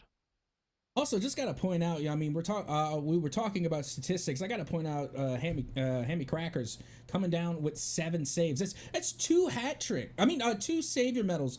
Apologies. 2 savior medals plus Crazy. 1. I mean, that is absolutely just bonkers. To be playing the role of 2 defenders is just insane. And speaking of Hammy Crackers, okay, we got it. You're cool on defense, but apparently Hammy Crackers also cracked on offense. Why not? Yeah, I mean, if they got 7 saves previous, like, hey, guys, come on, let me get something here. Scion tries their best, flips up to it. Not going to happen. 1 goal lead early for the University of Florida Blue. Whether they're scoring a lot or scoring a little, both of these teams love scoring in, like, the first 15 seconds. Like, even last game, both teams managed to score within the first 20, and then it was just a stalemate until we went into OT. They love these one-score differentials. I mean, just the way that the UCF got to the second overtime situation is insane by itself, right? The 2 scores, keeps ball aloft. That was Scion getting that one in finally. Zoom here trying to get to a teammate, but all for naught. Yeah, and then Larry can't ult. Yeah, that's why we don't see a lot of Larry in regulation. He saves his ult for OT, right? I love and then that. that's when Larry scores. I mean, if you're gonna get a Larry goal, save it for OT. That's when you need it the most. I feel you. Save up that power, whatever it is, right? Again, Larry's gotten fantastic things done on defense and in the assist game here, but all overtime, all Larry so far. Yeah, I mean, think about it, though, because same thing with Hammy Crackers. Hammy Crackers got 7 saves last game, 2 savior medals, and so they were able to pop their ult a little early in this game because they filled out their meter, right? And they were able to score the first goal. For the record, I just need to be abundantly clear. I'm speaking utter nonsense. I'm being ironic. There is no ult. There's no power meter. There's none of that. Again, this is just all for comedic effect. So if there's anybody that's not familiar with Rocket League and be like, where's the ult? Oh, Hammy Crackers, they just ult? No, they scored. They hit a headshot right here. I got to say that. So they come across right. Okay, I thought the Hammy Crackers was way farther than that. That is a tough angle to rock in there, Captain. I mean, it's a tough angle unless you're Hammy Crackers. Apparently so. Oh, back to. I mean, now this is actually a real big difference maker and a huge demo. Was that Hammy? Hammy! My goodness! Do it to him like that. Picks up the 100 boost right to the middle, and that's going to allow for the easiest goal of Larry's career. All right, the theme has been broken. Larry scores in regular time. That's kind of a frowny face, you know. I liked having the Larry OT meme. But with that being said, like, don't get me wrong, Larry's shot was great, but that demo was just, I mean, that was just, you know, Chef's kiss. it was just nasty. Oh my goodness, Larry with the second one about 15 seconds later, something like that. You know, Larry back to back here. And look at Raid. Raid was looking for the bump too. Okay, so we're just going to go full tilt in game 4. I think that kind of kept Nightcracken. Yeah. Go ahead, sorry, my bad. No, I was just going to say that they're trying to end it in 4. You know, they're going for the sweep here. I think that kind of kept Nightcracken from making a play as well, so it wasn't like the full demo, but causing that like 1 second delay, half-second delay or whatever in reaction, that's going to be enough. Right across the middle here, UCF has got to tighten up their defensive efforts when this ball is, I mean, just so dangerously, precariously placed. Yeah, and you know, it's very interesting because for the majority of this series, this has been a friendly match. Not a lot of demos, not a lot of bump or demo plays, but as soon as the Gators start coming out with this demo-heavy offense, they're putting a lot more unanswered goals on the board, and this is what I've been waiting for all series. Absolutely. Absolutely. Like, fit that physical play, right? A little bit less than halftime now. About 2 minutes or so for the UCF squad to score not once, not twice, not thrice, but 4 times here. And that's just to tie it up as well, Captain. And you know what? I'm going to be completely honest with the way that I approach and play Rocket League. Like, I have many friends in the Rocket League community that play Rocket League, you know, old teammates, etc., etc. But if you're on the other side of the pitch, you're not my friend for those 5 minutes or in OT. Go time. Yeah, you're not my friend until the clock hits 0 and the game is over. Then we can go back to being friends. There's no love lost between these two teams, that's for sure, especially in game 4 right here. Playing just like they mean it, man. Oh my goodness, this is just not looking great for UCF right now, but looking phenomenal for the Florida Gators. Again, this has been a neck-and-neck match or series throughout the entire series, through games 1 through 3. And this is probably, I think, the biggest goal disparity that we have seen throughout the entire series. I mean, the Florida Gators, I mean, they're just pretty much set up to win here. I don't see them throwing this lead. I mean, there's still a minute, still plenty of time. I just don't see it, Tugboat. Scion. Okay, if that was a little bit more centered up, maybe a different story right here. But yeah, the biggest score difference we saw was 4-1, and that was a deficit that UCF Knights came rocketing back from and ended up losing that game only by 1, so a fantastic effort. As we see, Raid against the backboard here, but I mean, every 10-second play or so this ball lives in the UCF Knights side of the pitch is another 10 seconds there not scoring with. And you know what I think is probably the biggest highlight of this series, in my opinion, and probably the most heartbreaking, was the UCF 0-second equalizer to send us to OT. Because that play, first of all, was just absolutely immaculate, but it's unfortunate that they lost in OT. Yeah, like getting there is a fantastic effort in and of itself, but especially given that was the second time they went there, right? And then the second time they would unfortunately lose. I mean, if you're the Knights, you would have felt so much more wiggle room. Obviously, you know, taking a W in that game, coming into this one not on match point. As it is, we are now 12 seconds away from for a W. Raid trying to put up another one. That's going to be the 6th. Amy Crackers finds another hat trick.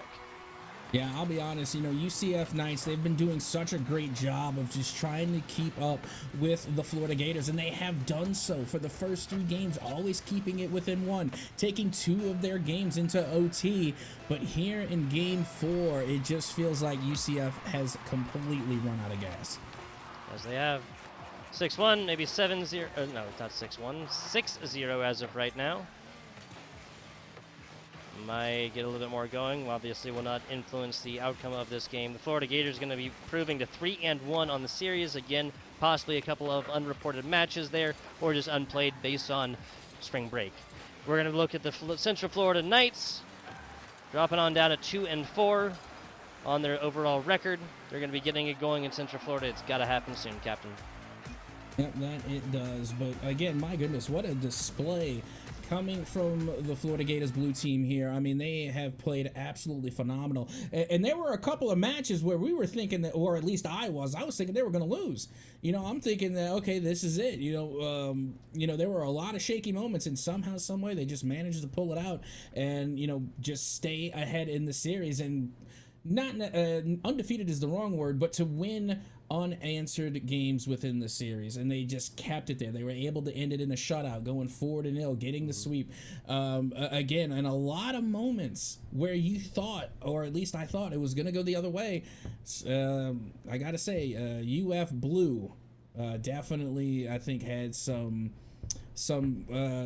aces up their sleeve, so to speak. Yeah, I mean, just consistently, like, these were all close games, right? Obviously, 3-2 overtime, 5-4 in game number 2, and then third game going 3-2 with, again, the aforementioned UCF Knights and that fantastic 2-second play to tie it up, send it to overtime. This game 4 is just off the result of, like, this is exactly what we're talking about when we say, like, maintain momentum, right? If you're Florida, you're up 3-0 in the series, right? You have to know that the UCF Knights, especially if you score first, are going to quickly transition in this, like, okay, we have to score now. We have to try and bring this one back and start a reverse sweep right now. But they didn't, like, change up their game plan, like, categorically, right? At least towards the end right here, once they, basically once it started to be 3-0, it's sort of the beginning of the end right there, Captain. And that's the beginning of an insurmountable lead, depending on how much time you have left. And that's exactly what led to the 4th, 5th, 6th score right here. So if you're Florida, I would copy and paste this kind of mentality that you found yourselves in after game number 3 and kind of remember that, like, to always remember to keep eyes on the prize, basically. Oh, absolutely. And, being able to change up your gameplay or game style or, your play style in the middle of the match is monumental. Again, that to me, that's what separates, the champs from the runner-ups and, the better from the best, et cetera, is being able to change your play style on the fly in the middle of the series. Because, again, that was a very, very friendly match for those first 3 games. And all of a sudden in game 4, the Gators weren't so friendly. They started biting back pretty hard, and they were chalking up the demolitions, and that resulted in a pretty big score gap. Yep, do not put Gator into the corner, it appears, Captain. We're looking at 4-0 sweep here for the University of Florida Blue. We will be looking at, that is, I just had it right here. Yeah, Northeastern Black and Alvernia Gold. A little D3 action to round out our NECC night. Captain, anything else before we go to about a 15-minute break? Nothing else except I just want to give a big thank you once again to Wenzel Farms and G Fuel again for helping us put on this production. It is an absolute delight, and those snacks there coming from Wenzel Farms, definitely going to be partaking as soon as I can. Commercials are what do it for me. Yeah, just some fantastic marketing there, folks. Back with you in about 15. Again, that's Northeastern Black, Alvernia Gold.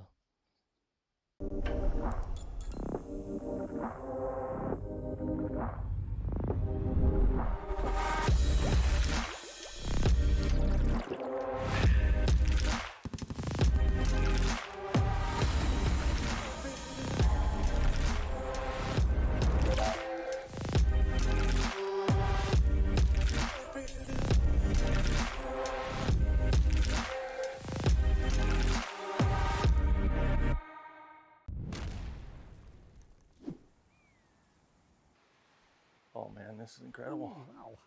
Huh? Yeah, it's pretty cool. It is pretty cool. Hey man, grab me a meat stick. I think I can reach it if I just a little more. Just let me go a little. I can't. Just a little more. I almost got it. Careful! Oh God! No. Come on, just reach. Reach. Just grab my hand. I can't hold it. Grab my hand. Give me the meat stick. This other hand's closer. The one with the stick is... Oh!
but I've only stumbled over diamonds, and I no longer fear the worst.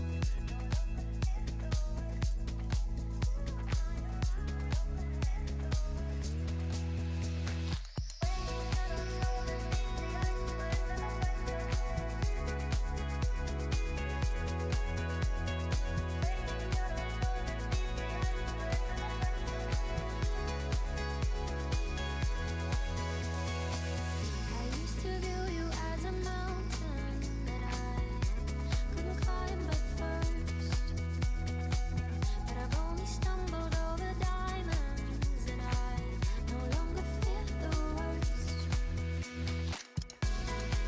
You were the calm to my storm. You could take the wind, and though the winds were calm, weighing on our shoulders, these the ice could never break us in.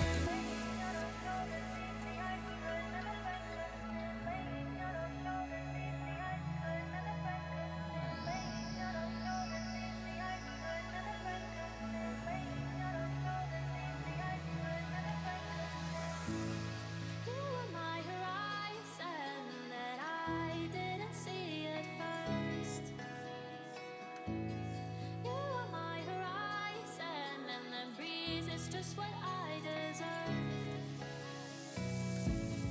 You were my horizon that I didn't see at first.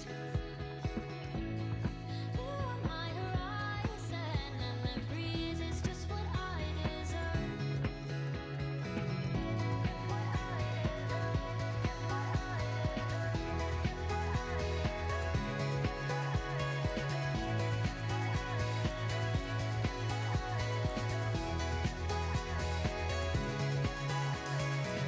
I used to view you as a mountain that I couldn't climb but first, but I've only stumbled over diamonds, and I no longer fear the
Hello and welcome back. NECC Rocket League coming at you. FBI Tugboat, my main captain at Soka.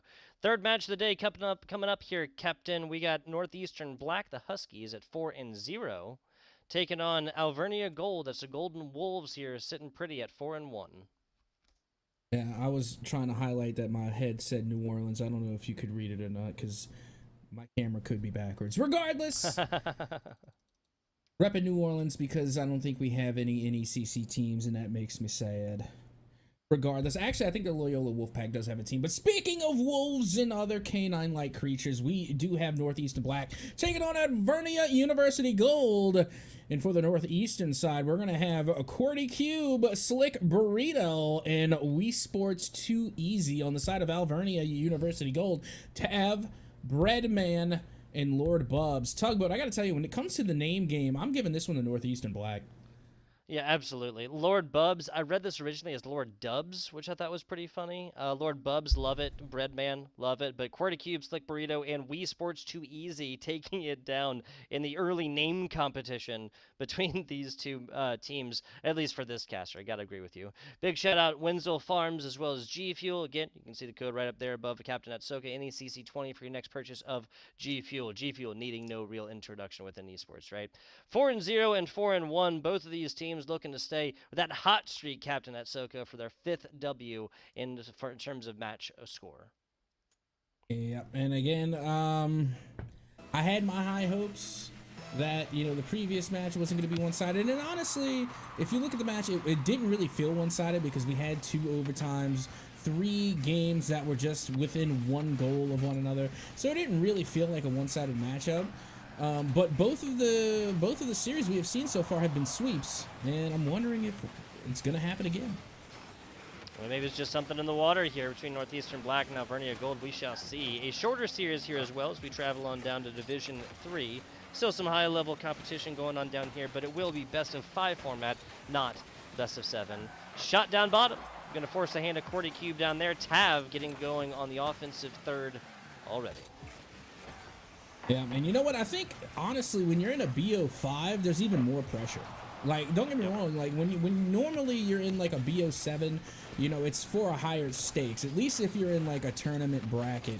You know, when you hit that BO7, that usually means you're, like, in the semifinals or you're playing for the upper finals, lower finals, you know, something to that extent. Or grands, you know, something to that extent. So it usually comes with a lot of pressure. But to me, the BO5s just have that much more pressure because you have fewer chances. BO5 is what GCs are made out of. Telling you, longer series, shorter series, great players can make great plays in any given circumstance. See how this continues on with Northeastern almost the takeaway and the goal there from Wii Sports 2 Easy. And again, that has to be the best name I've seen all day. I wonder how many people remember esports again, because you know, this day and age in Rocket League, and this just goes to show how long I've been involved with Rocket League, how long I've been involved with Rocket League esports, is that I don't even know if people remember esports anymore. But we get our first goal of this series, and it's for Alvernia Gold Tugboat. Nicely done. 1-0 lead here. Can't call it early. Minute 45 or so into this game. Number 1 between these two, setting the pace so far as Alvernia Gold. It'll be up to Northeastern to find this tying factor, maybe a little bit something after that. Off the kickoff here, a little bit of pressure against Northeastern. Huskies are going to have to come together as a pack to get a passing play or something in here, but they're on the defense for right now. Breadman teeing up for it down bottom. Going to be able to come off the wall and get a solid hit on that. QWERTY down low. That's a shot. Not sure who actually ultimately saved that one, but it's going to be enough for the effort. That one had the makings of being a goal, but luckily for the side of Alvernia Gold, someone was way back when was able to recover in time, because that was just a clear that just happened to be on target. Don't get me wrong, I'm sure it was a calculated shot, but again, I'm surprised that one managed to squeeze out. Regardless, Alvernia Gold once again back on the attack. They have an opening, and here comes Lord Bubs, or Lord Bubble, Lord Buble, as it were. I like that. 2:15. Wii Sports Easy trying to come off the wall here. Lord Bubble sends this one back on the other way. with the assistance of an opponent, unfortunately. And Tav taking this off the wall. Down low is Slick Burrito, trying to take advantage of this one. QWERTY Cube is going to be the one that actually takes it out, though. Still plenty of boost to make a play here for QWERTY Cube. Nope, they're going to have to beat feet back and take that middle position of the pitch. That's still a 1-goal difference here. Alvernia Gold trying to hold on to this 1-goal lead. Just over a minute 40 remaining. Wii Sports too easy, trying to lead the charge, but they get pit maneuvered. It's not too often that in Rocket League you see the pit maneuver actually result in a turnover, and that one did. Hey, sometimes it works. Attempted pass play to the middle there. Slick Burrito is going to read this one out, sends against the wall, and then followed up with a solid clear down towards the other way. Vernia, defensive for a second. Breadman, I think he thought that there was some pressure coming in. There was an attempted demo coming their way. Did not happen. Opted to try and get in position for the offensive passing play. So just back and kind of forth we go. They're playing volleyball right now. They're sending the entirety of this pitch. 60 seconds now remaining. Tav, day 1 PS4. A big opening there. Not sure how that one doesn't go in. I'm guessing there was a demo right in front of the net. That's like the only reason I could think that one didn't go in. I mean, Alvernia Gold, they're going to want that one back. Geez, demos on demos, and that's going to get even worse here with only 40 seconds left. Tav takes a slow roller across the sidewall here. It's a fantastic play off the nose of their car, blows all the way inside. Doesn't have to be fine and flashy aerial all the time, just got to get inside. Yes, I also do remember when Rocket League first premiered on the PS4. Day 1 PS4. As a matter of fact, I remember when Supersonic Acrobatic Rocket Power Battle Cars first premiered on the PlayStation 3, because I was there as well. Crazy stuff. Yeah, the predecessor for anybody uninitiated, uninformed, right? Much more wordy name, I'll say that for sure. The shorter name now, a little bit more polished, right? No, I wanted them to just throw a 2 at the end of that. You know?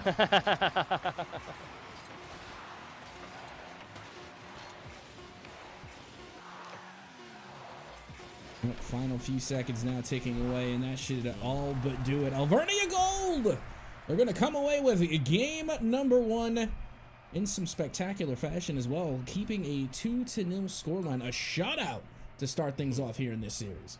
Kind of 3 separate dubs taken here from Alvernia Gold. First off, obviously the 2-0 win. Second off, the shutout off of 8 shot attempts distributed as evenly as you can for Northwestern. Nothing allowed in. A lot off the efforts of the 4 saves there from Breadman. And then third, they're able to do this here with Lord Bubble only getting 66 points, no shot attempts, no assists, no nothing here within this game number 1. So I'm not that Lord Bubble didn't set up plenty of these plays, and perhaps again how Rocket League doles out assists and points and stuff like that. Who knows, right? Not gonna have that argument, but just getting that done there with just so little on the board from one of 3 of your players is impressive in and of itself, Captain Etsoka.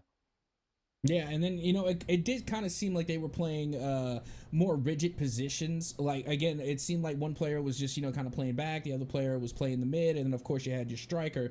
And I think it kind of, followed suit. Like, one player had, all the saves. Meanwhile, another player had 2 goals on the board.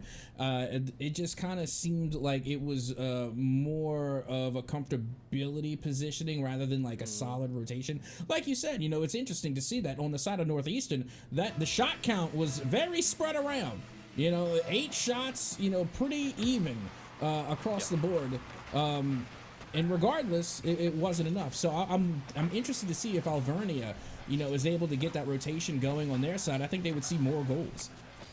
Yeah, I really do think so. There's plenty of opportunities right there, not for lack of trying, right? Yeah, absolutely. And so far, we're right back into it here in game number 2. Ooh. And Northeastern nearly get on the board first. Yeah, Slick Burrito almost shanked one in there. Solid dagger here and early. Not going to happen, at least not that easily. Alvernia Gold taking over position of this. Tav finds a solid one. Bouncing ball, even off the player there. Down a little back flip action. Lord Bubble puts this one up, but realizes that Wii Esports dangerous plays here, and it's not done yet. Wow, throughout all of that, and even taking Alvernia Gold's defense, really off, centered right there, right? yeah, they still get it in transition. Lord Bubble gets it to Tav. Yeah, that's the ice in the veins there, because there was several times where the ball was going in. Alvernia still managing to keep cool, calm, and collected, even after all the close calls, and still develop a counterattack going the other way. And they completely slowed the pace of play, because it was very rapid play style coming from Northeastern on their offensive side. And Alvernia, they just screeched it down to a halt, and now they are getting the pass plays connected, Tugboat. Yeah, Tav with another one, only 19 seconds of game time between these two. It's another pass play, this time from Breadman. The same thing happening with Tav taking it and rocketing in one for an early 2-score lead. Northeastern Black now have spent, just report the news here, people, now have spent 6+ minutes without having gotten a solid goal into the net. Yeah, Alvernia, I can already tell, is communicating extraordinarily well. Either that or they have some type of telepathic ability to where they can instantaneously communicate with each other. Just because, again, some of these team plays have been quite phenomenal. Even that last pass play, did you see how quickly the pass went to a straight flick? I mean, you have to call that out. I mean, there's no other way that you're able to, you know, take a pass from behind you and flick it perfectly into the upper 90 without your teammate saying, "Oh, hey, I'm about to pass you the ball." Yeah, it's just tough to communicate that quickly. Perhaps a new language being invented for Alvernia Gold so they can come just faster than the rest of us.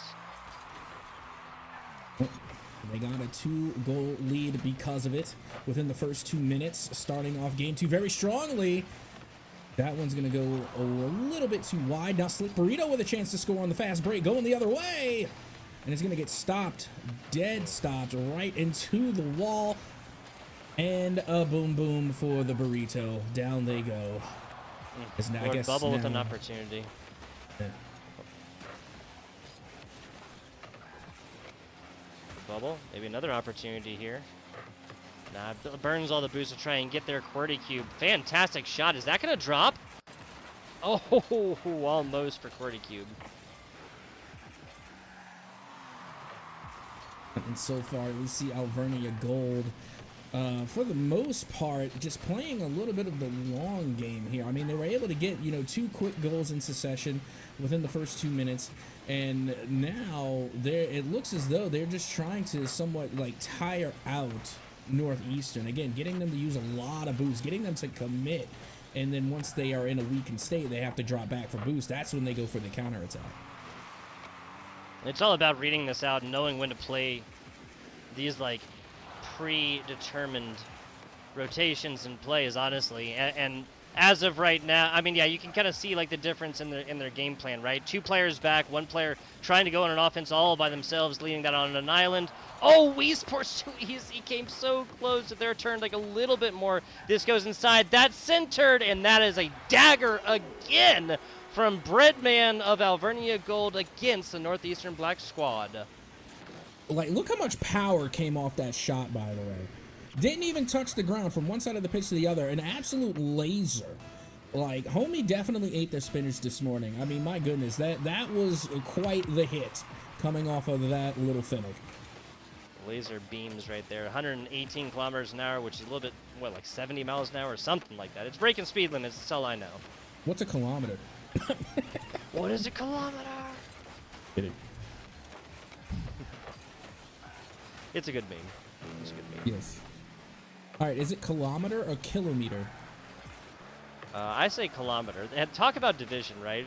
We can't agree on a kilometers. Now we're talking about the not you and me, but in general, right?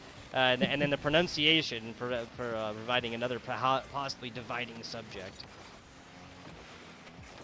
Well, 40 seconds remaining for Northeastern to try and find 3 goals. I mean, it's possible, just not so probable, especially when you have Alvernia Gold just playing hot potato with the ball.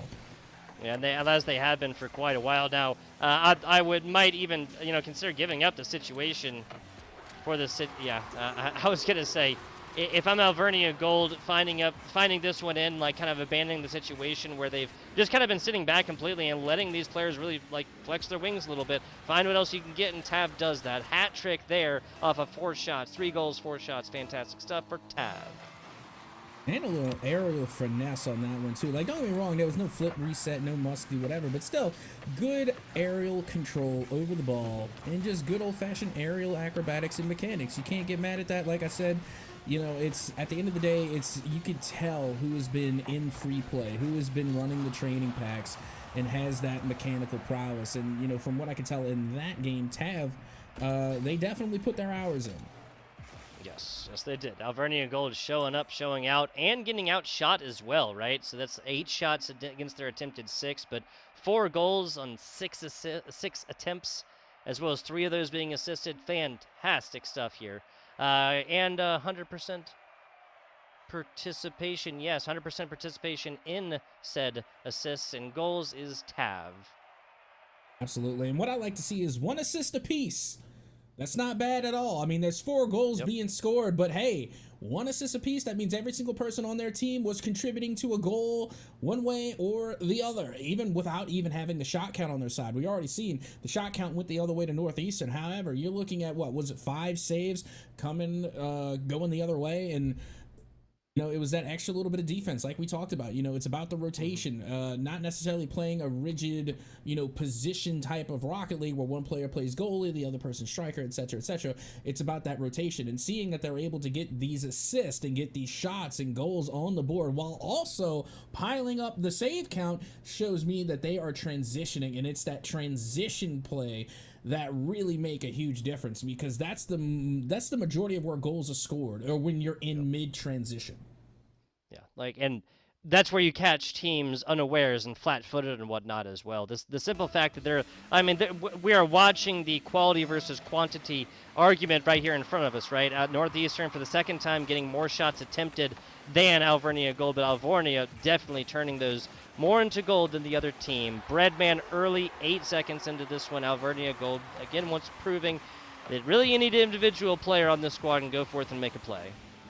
Yeah, absolutely. Like, and we had mentioned this, and that also, that one hurt me a little bit. Quirky Cube, they read it. They read the shot, and they went through the back of the net, and they had the save, but they just didn't get there in time. Which is, as much as I like squishy saves, I don't think they're always necessary. Like, and again, maybe this is just, you know, my washed rank games that I occasionally play, but more often than not, I feel like I can just, you know, just get up there the old-fashioned way with a good old double jump. I hear you. Different strokes, different folks, different plays for different ways. We'll see how this continues to play or not for the Northeastern Black Huskies squad. Sent all the way across. Gonna have a dangerous looking ball for a second, but nobody from the Huskies is there. That just a little bit to the outside. Lord Bubble, cool, calm, and collected. Cool hand Luke over here as they send this ball back down the other way. And this one's going to pop up right in front of the net. Big bump, too. Wii Sports too easy. Able to get that clear. That one was looking dangerous, but now Northeastern have a chance to fight back. That one goes off the backboard and will get cleared away. Once again, Tugboat, it's that transitional recovery coming from Alvernia Gold that keeps them in the lead. Yeah, they just simply snap too faster, Captain Atsoka. If there's an issue across the first 2 games that has been a little bit glaring and has gotten better here in game number 3, it would be that right there. Is being Northeastern being caught flat-footed either by quick takeaways, demos, hook or by crook. Alvernia gets it going and throws their opponents kind of in that uncomfortable situation. Here should be a pass, but actually good heads-up awareness there in order to get that one off of the back wall, because that had the makings of a great pass play. And still only 1 goal on the board after nearly 2 minutes of play. A little bit stagnated here in game 3, but when you think about it, there's a lot on the line. I mean, this could be the last match of the series. Yes, it could. Yes, it could. Northeastern Black does not take this one down. We'll be looking at a quick 3-0, and that'll be all 3 sweeps actually on broadcast here on the day. We do our best to try and pick really solid matchups, and while some of these have been rather close so far, just, you know, as facts go, Illinois Orange, St. Clair earlier, and then University of Florida and UCF, both 4-0 sweeps for St. Clair and then for the University of Florida respectively. Yeah, especially the last match as well. You know, that was close. I say this all the time, you know, regardless of the score line, when you have matches that are that close each and every time, to me, those teams are evenly matched, regardless if it's like a 4-0 sweep. If you're going in a 4-0 sweep and all 4 of those games go to OT, I consider that an even matchup. Yeah, I'd have to agree with that. Like that at a certain point, that's got to be worth like a point, or there's got to be worth like a game when you're talking about 7 of them. But we're only talking about 5 of them here. So Alvernia Gold. I mean, they you can kind of tell from their stance, from their pace and stuff like that. We talked about this earlier, Captain Atsoka. They're not like playing super comfortably right now, but they have been playing with that like assurance that. I mean, not only are they ahead, but they also haven't let up a goal in this is what 13 minutes. Right, they're playing safe, and I respect it. Again, this is a play style that I kind of favored in my heyday as well. Being able to, wait for an opening to really, pour your heart and soul into it. Like save that reserve boost. So that way when you actually do find an opening, you can make a fast break out of it. And that's the way Alvernia Gold is playing right now. They know they don't have much to risk here. They have a 2-0 lead in the series. So again, there's really no reason for them to try and risk too much. Ooh, great little hit backwards, but this is going the wrong way for Wii Sports. Too easy. Really wonky plays and dangerous stuff. Northeastern is throwing everything against the kitchen sink and trying to see just what sticks. 60 seconds to go, only 1 score difference. This is honestly one of the better situations they've been in. It really has, and they are only down a goal with just under a minute left to go. Still plenty of time for Northeastern to try and answer the call here. And we have seen the 0-second goal. We have seen the miracles happen tonight. So it is still very much possible for Northeastern to send us into another OT here tonight. Not that it's happened in the series, but we have seen 2 so far tonight. We could see a third, but hold the phone. Lord Bubble may have something else in mind, and there we go. I tried Tugboat. I tried to put it out there in the universe. You did, my friend. Lord Bubble was held shotless, saveless, assistless, and triple digitsless, I guess we'll call it, in game number 1. Well, that's a situation that is over. Putting in the second here for the insurance goal purchase for Alvernia Gold, and what has got to feel like with 0 goals scored across 14.5 minutes, the last goal that we might see in this competition. Homie had no digits. What are you gonna do? 20 seconds remaining, and I mean, I don't want to say it's wrapped up. I mean, I've seen some goals be scored a lot quicker, but with the way that Alvernia has been playing, it's not even their offense that concerns me, it's the defense. Again, like you had mentioned, it's been that quality versus quantity type of play style, and I gotta tell you, Alvernia Gold, they definitely played a quality game here tonight. A fantastic series, and that will do it. I mean, we're keeping Rule 0 alive, and doing so phenomenally, by the way. The ball's still alive. But at the end of the day, this one's going to be Alvernia Gold that gets another one for the road. Why not? There's Tav right there. Got to get multiple per. That's the rule. 2-0, then 4-0, then 3-0 here for Alvernia Gold. Northeastern Black takes their first W, or the first L, excuse me. There were 4-0 coming. This takes their first L for the NECC season, and I got to say they take it in pretty brutal fashion. 3-0 sweep, no goals scored. I guess the score differentials could have been bigger, I guess. But yeah, brutal day for the Northeastern Black squad. Yeah, I mean, and not only that, but it was 3 back-to-back sweeps tonight, just overall in every single game that we had.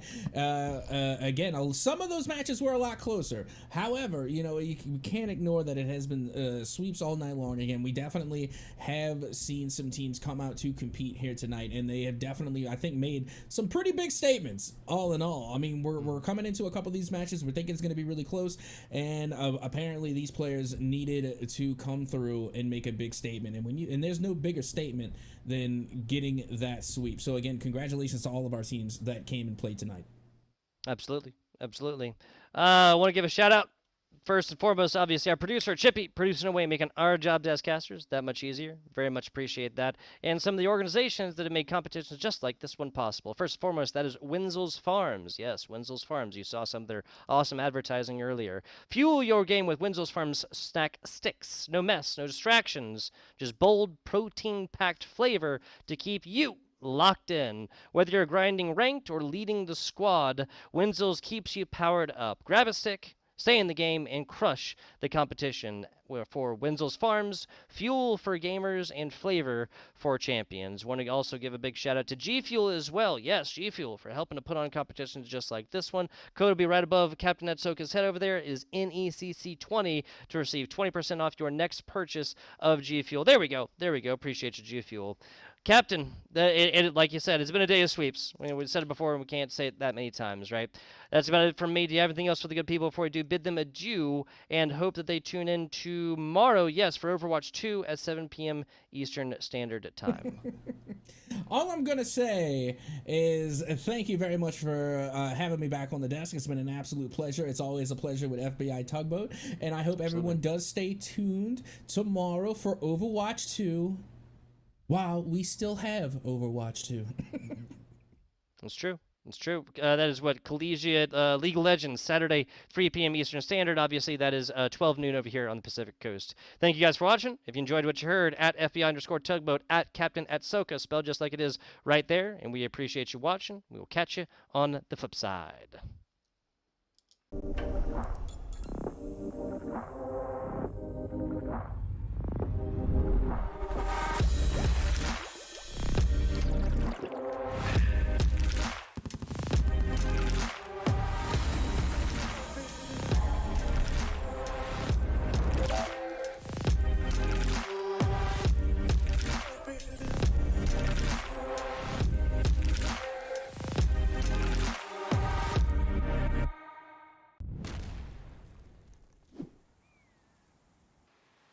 Oh man, this is incredible. Wow. Huh? Yeah, it's pretty cool. It is pretty cool. Hey man, grab me a meat stick. I think I can reach it if I just a little more. Just let me go a little. I can't. Just a little more. I almost got it. Careful! Oh God! No, come on, just reach. Reach. Just grab my hand. Grab my hand.